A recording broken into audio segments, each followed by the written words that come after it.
Rencana Pembangunan Jangka Panjang Daerah atau RPJPD Trenggalek untuk pembangunan 20 tahun ke depan masih menjadi perdebatan. Pembahasan RPJPD dengan judul Trenggalek Net Zero Carbon di tingkat Pansus DPR Trenggalek masih cukup alot. Pasalnya Pansus masih belum yakin dengan keterangan Bapeda maupun Sekda.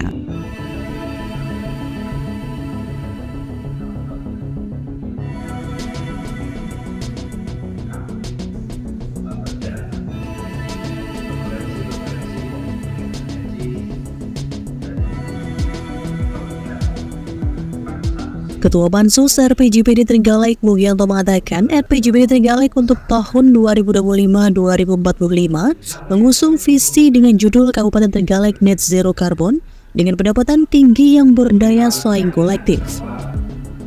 Meskipun judul RPJPD tidak harus sepenuhnya linear dengan RPJP nasional, namun harus tetap sejalan dengan visi yang ada. Sementara itu, Kabupaten Trenggalek merujuk pada visi kelima RPJP nasional yang menitik beratkan pada pengurangan gas rumah kaca.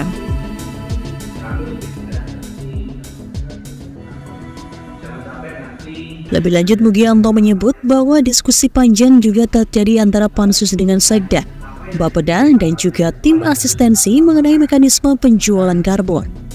Mugianto menyoroti bahwa banyak pertanyaan yang masih belum terjawab seperti kompensasi dari penjualan karbon dan mekanisme kerjasama dengan perhutani.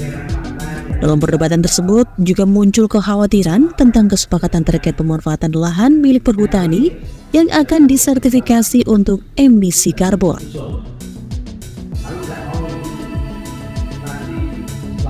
Kabupaten Trenggalek Net Zero Carbon dengan pendapatan tinggi yang berdaya saing kolektif. Di situ kita tadi klarifikasi pada eksekutif, apakah judul itu sudah sesuai dengan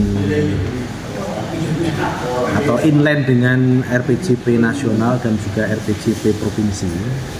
Kami dapat jawaban, tidak harus judulnya tidak harus linear atau inline dengan judul yang ada di nasional, akan tapi memang masuk di beberapa visi, yaitu Trenggalek ngambil visi yang kelima, yaitu tentang gas rumah kaca. Nah, makanya di situ tadi ada beberapa klarifikasi apakah Trenggalek itu sudah prodit tentang masalah karbon.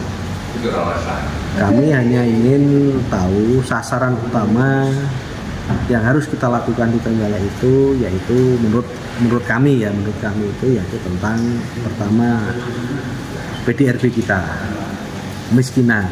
Kemudian juga masalah infrastruktur itu masuk poin keberapa, itu yang tadi kita sempat klarifikasi.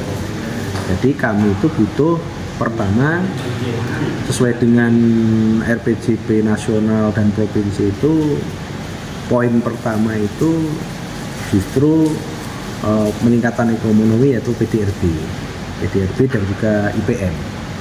Jadi mulai IPM, SDM yang tangguh itu tentunya nanti secara otomatis penurunan angka kemiskinan juga akan bisa kita lakukan.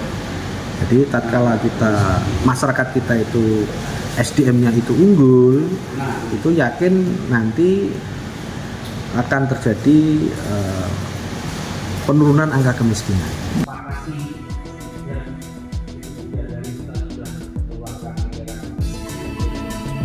Pansus RPJPD Trenggalek berencana untuk merujuk ke Bappenas, Kementerian Dalam Negeri, dan juga Badan Pengelola Dana Lingkungan Hidup atau BPDLH untuk mendapatkan masukan dan menambah keyakinan dalam merumuskan RPJPD yang tepat dan efektif. Dari hasil analisa Pansus RPJPD saat ini masih terdapat beberapa tantangan yang perlu dihadapi Trenggalek dalam mewujudkan visi Net Zero Carbon. Antara lain, yang pertama kurangnya informasi dan kepastian terkait implementasi Net Zero Carbon. Kedua, belum jelas skema perdagangan karbon dan keuntungan yang diperoleh. Sedangkan yang ketiga, kemungkinan munculnya komitmen dan kompensasi dari pihak perhutani. Sedangkan selanjutnya terkait kebutuhan akan regulasi dan infrastruktur yang mendukung.